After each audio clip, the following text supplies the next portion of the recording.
ആദ്യം ശ്രീമതി രഞ്ജിനി, ഈ അമ്മ താരസംഘടന അമ്മ അത് ശരിയായ നിലയിൽ അതിൻ്റെ ലക്ഷ്യങ്ങൾ നിറവേറ്റുന്ന തരത്തിൽ പ്രവർത്തിക്കണമെന്ന ലക്ഷ്യത്തോടു കൂടി പലപ്പോഴും അഭിപ്രായം രേഖപ്പെടുത്തിയിട്ടുള്ള വ്യക്തിയാണ് താങ്കൾ.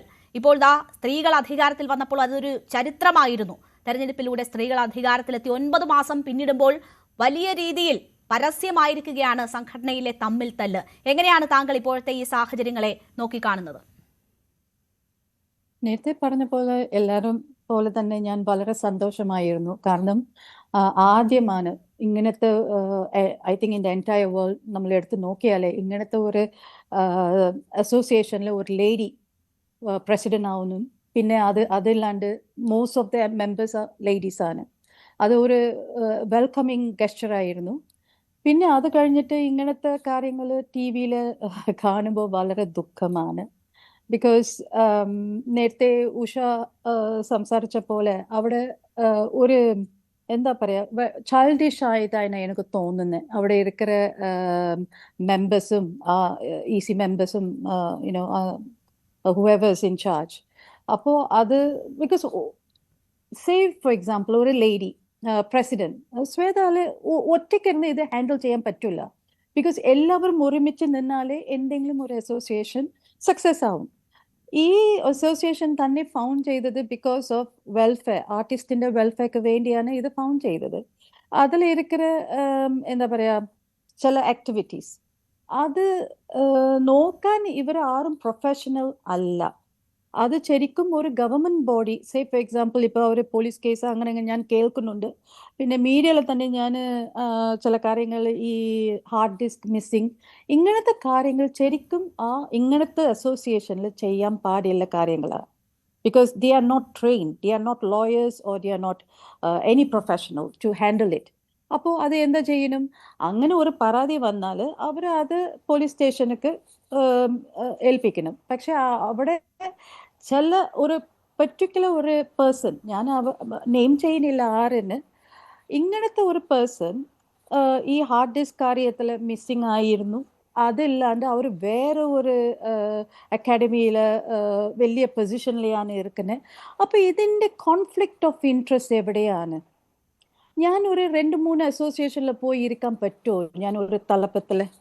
കാരണം അവിടെ എന്തെങ്കിലും ഒരു ഗ്രീവൻസസ് വന്നാൽ ഞാനല്ലേ അവിടെ അഡ്രസ് ചെയ്യുന്നത്. അപ്പോൾ എനിക്ക് അറിയാമല്ലോ അവിടെ എന്തൊക്കെ നടക്കുന്നത്. അവിടെ വേറൊരു അസോസിയേഷനിൽ പോയിട്ട് ഞാനിത് പറഞ്ഞാലോ?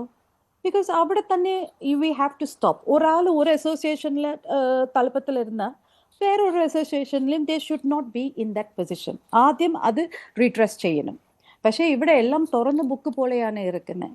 അത് കാരണം കൊണ്ടാണ് ആദ്യം പിണറായി ഗവൺമെൻറ് വന്നപ്പോൾ നമ്മൾ എന്താ പറയുക ഹേമ കമ്മിറ്റി കോൺസ്റ്റിറ്റ്യൂട്ട് ചെയ്തു. അതിൽ ആദ്യത്തെ പാർട്ടിസിപ്പൻ്റായിട്ട് ഞാനാണ് പോയത്. കാരണം എനിക്ക് I love the film industry. അതൊരു ബ്യൂട്ടിഫുൾ ഇൻഡസ്ട്രിയാണ്. പക്ഷേ ഇത് ഇങ്ങനത്തെ കാര്യങ്ങൾ എൻ്റെ സമയത്തിൽ നടന്ന കാര്യങ്ങൾ തന്നെ ഇപ്പോഴും നടക്കുന്നു. ഓക്കെ, അപ്പോൾ അതിനു വേണ്ടിയാണ് ഇങ്ങനെ ഒരു ഓപ്പർച്യൂണിറ്റി വന്നപ്പോൾ ഞാൻ തന്നെ ഫസ്റ്റ് പാർട്ടിസിപ്പൻ്റ് ആയിട്ട് അവിടെ പോയിട്ട് എൻ്റെ grievances in the sense is ഈ ഫിലിം ഇൻഡസ്ട്രി എങ്ങനെ കൊണ്ടുപോകണം, എൻ്റെ സജഷൻസ് കുറേ അവിടെ ഞാൻ ഇൻപുട്ട് ചെയ്തിട്ടുണ്ട് വ്യക്തിയാണ്. അത് പ്രകാരമാണ് റിപ്പോർട്ടിൽ ആദ്യമായിട്ട് എൻ്റെ കുറേ recommendations strongly I recommended for the ട്രൈബ്യൂണലാണ്. അതാണ് ആദ്യം ആ പാനലിസ്റ്റും എഴുതിയിട്ടുണ്ട്. ട്രൈബ്യൂണലാണ് ഇതിൽ വേണ്ടത്. ICC will never ever work in this industry. കാരണം നമ്മൾ ഒരുപാട് കാര്യങ്ങൾ കണ്ടിട്ടുണ്ടല്ലോ. പ്രീവിയസ്ലി ഒരു ആർട്ടിസ്റ്റിൻ്റെ കേസിൽ ICCയിലിருந்து എല്ലാം ലീക്കേജായി, ഒരു കോൺഫിഡൻഷ്യാലിറ്റി മെയിൻറ്റെയിൻ ചെയ്യില്ല. ഇത് കാരണം കൊണ്ടാണ് അതൊക്കെ ഒരു സെപ്പറേറ്റ് ആയിട്ട് ട്രൈബ്യൂണൽ ഇരുന്നാൽ ഇത് ഒരു കോൺഫിഡൻഷ്യാലിറ്റി മാത്രമല്ല, ഇത് മീഡിയ ഇൻ്റർഫിയറൻസ് വരില്ല. അപ്പോൾ നമ്മളുടെ വർക്ക് പ്ലേസ് സേഫ്റ്റിയാണ്. ബിക്കോസ് ഇപ്പോൾ ഇവിടെ ഞാൻ പോയി AMMയിൽ പോയി ഞാൻ കംപ്ലൈൻറ്റ് ചെയ്യുമ്പോൾ ഇപ്പം തന്നെ കുറേ കാര്യങ്ങൾ പുറത്ത് വന്നല്ലോ. അപ്പോൾ ഡു യു തിങ്ക് എനിക്ക് ഒരു ജോലി അവിടെ കിട്ടും? കിട്ടില്ല. So I'll be blacklisted. ഇത് വരാതെ ഇരിക്കാനാണ് ഞാൻ ട്രൈബ്യൂണൽ സജസ്റ്റ് ചെയ്തത്. അത് ഫസ്റ്റ് പിണറായി ഗവൺമെന്റിലും ഞാൻ അത് സജസ്റ്റ് ചെയ്തു. സെക്കൻഡ് ഗവൺമെന്റ് വന്നപ്പോൾ കോടതിയിൽ ഞാൻ പോയത് കാരണം കോൺസെന്റ് ഇല്ലാതെ ഈ പബ്ലിക്കേഷൻ, അത് കഴിഞ്ഞിട്ട് കുറേ പേജസ് മിസ്സിങ് ആയിപ്പോയി. അപ്പോൾ എൻ്റെ എന്താ പറയുക, I think I was in the right track. I know what is going to happen. ഞാനും വളരെ സന്തോഷമായിട്ട് ഇരുന്നു. പബ്ലിഷ് ചെയ്ത ശേഷം നമുക്ക് ട്രൈബ്യൂണൽ വരും. പക്ഷേ അന്ന് നടന്നത് എന്തോ ഒരു കോൺക്ലേവ്സ് ആണ്. ഒരുപാട് ടാക്സ് പേയേഴ്സ് അതൊക്കെയാണ് ഇപ്പോഴത്തെ ഈ ഒരു ഭരണമാറ്റത്തിലേക്ക് വരെ എത്തിച്ചത്. പക്ഷേ അതിനുശേഷവും ഒരു മാറ്റവും ഈ സംഘടനയിൽ ഉണ്ടാകുന്നില്ല എന്നതാണല്ലോ ഇപ്പോഴത്തെ സാഹചര്യം. പക്ഷേ എനിക്ക് ഒരേ ഒരു എന്താ പറയുക, ഒരു പ്ലീ ഇപ്പോഴും നമ്മളുടെ പുതിയ CM, നമ്മളുടെ പുതിയ ഗവൺമെന്റ്, എനിക്ക് ഒറ്റ ഒരു പ്ലീ തന്നെ ഉണ്ട്. CM സർ ഇന്ന് വളരെ ഒരു നല്ല ഒരു മീറ്റിംഗിൽ പറഞ്ഞു, കൊച്ചിയെ ഒരു ഫിലിം ഹബ് ഫിലിം സിറ്റി ആക്കണം, രാമോജി റാവു സിറ്റി പോലെ. അങ്ങനെ വരുമ്പോൾ ആദ്യം നമുക്ക് ഈ ട്രൈബ്യൂണൽ കോൺസ്റ്റിറ്റ്യൂട്ട് ചെയ്താലേ ഈ ഫിലിം സിറ്റിന്റെ കാര്യത്തിൽ പോവാൻ എളുപ്പമാണ്. അത് ഒന്ന്.